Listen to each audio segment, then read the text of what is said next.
आमे तो 29 नुह मोटामोटी आसंता 2 तारिख पर्यंत समस्त को सतर्क होवाई परामर्श देचु एवं ओडिशा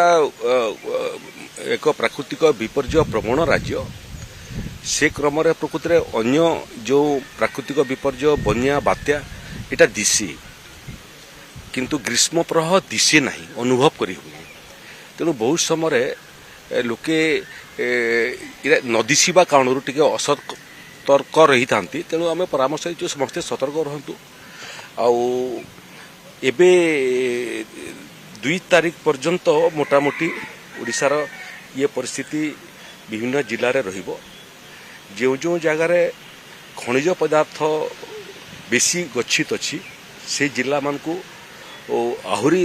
ग्रीष्म प्रवाहर प्रकोप अधिक अच्छी झारसुगुड़ा सुंदरगढ़ एभलिया जिला मान को आहुरी परिस्थिति संगीन अच्छी सम्बलपुर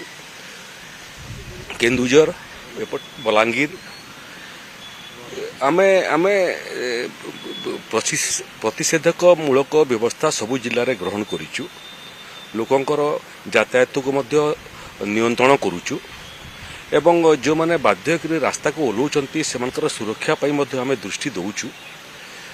जो कथा कहा जाउछि जे अंशुघात जनित मृत्यु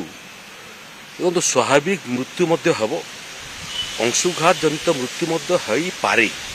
किंतु कोनोसी निर्दिष्ट व्यक्तिर मृत्यु क्यों कारण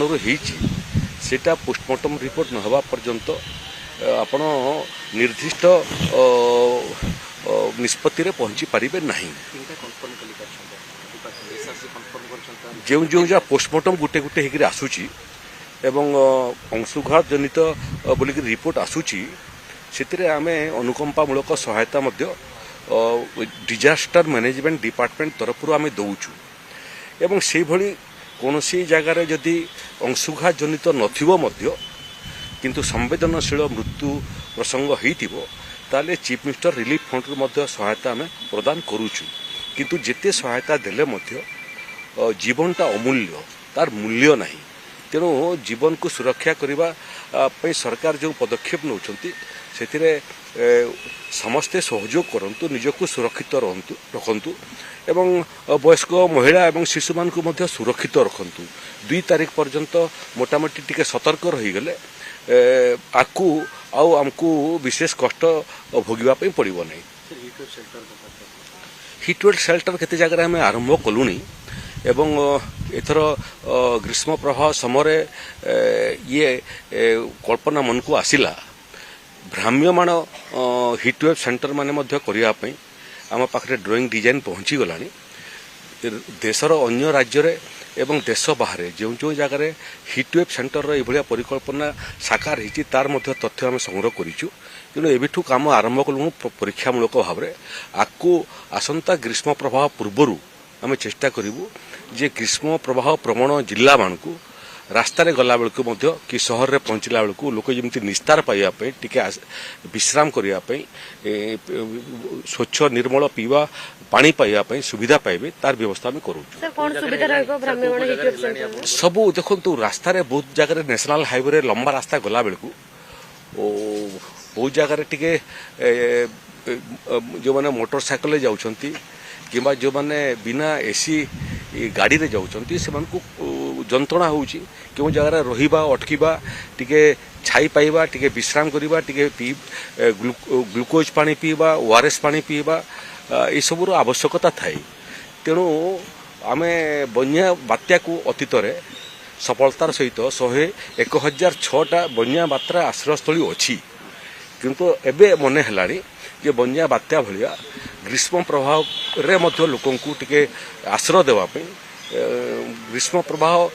हिटवेव सेंटर माने मध्य करिवार आवश्यकता अछि ताकू आमे बहुमुखी करने चेष्टा करूँ ग्रीष्म प्रवाह समय लोके ताकू हिटवेव सेंटर भाव में व्यवहार करें अन्य समय अन्य काम आम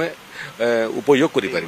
सर एथर एप्रिल और मे मास रे जति वर्षा हवा कथा हैला नै अभावी वर्षा स्थिति देखा गलानी अफेतुते परठर खरीफ पई जा मौसुमी बोधे आगुआ पहुंची पारे केरल छुई पारे एवं केरल को छुईला अर्थ होची 10 दिन ପାଖାପାଖି ରେ ଓଡ଼ିଶାକୁ ମଧ୍ୟ ଛୁଇଁବ ଏବଂ ଏଥର ବୃଷ୍ଟିପାତକୁ ନେଇକରି ମଧ୍ୟ ଭିନ୍ନ ଭିନ୍ନ ଆସେସମେଣ୍ଟ ସବୁ ବିଭିନ୍ନ ଏଜେନ୍ସିର ଆସୁଛି। ଆମେ IMDର ଶେଷ ଅନୁମାନକୁ ଅପେକ୍ଷା କରିଛୁ ଏବଂ ଆଶା କରିବୁ ଯେ ଗ୍ରୀଷ୍ମ ପ୍ରବାହରେ ଯେମିତି ଆମେ ହନ୍ତସନ୍ତ ହେଲୁ ମୌସୁମୀ ସମୟରେ ଭଲ ବର୍ଷା ହେବ, ଭଲ ଫସଲ ଉତ୍ପାଦନ ହେବ ଏବଂ ଓଡ଼ିଶାର ଚାଷୀମାନେ ଆର୍ଥିକ ଦୃଷ୍ଟିରୁ ଲାଭାନ୍ୱିତ ହେବେ। ଏଠି କେତେ ଜାଗାରେ ଆମେ ପ୍ରୟୋଗଶାଳା ଭାବରେ ଆରମ୍ଭ କଲୁଣି ଛୋଟ ଛୋଟ ଆକାରରେ। ଝାରସୁଗୁଡ଼ାର ନ୍ୟାସନାଲ ହାଇୱେ 49 ଉପରେ ମଧ୍ୟ ତାକୁ ପ୍ରୟୋଗ କରାହେଇଛି। ଜାତୀୟ ରାଜପଥ ମଧ୍ୟ ଆଜିକାଲି ଯେଉଁ ରାସ୍ତା ତିଆରି କରୁଛି ସେ ରାସ୍ତା ତିଆରି କଲା ବେଳକୁ ମଧ୍ୟ ରୋଡ୍ ସାଇଡ୍ ସେଲ୍ଟର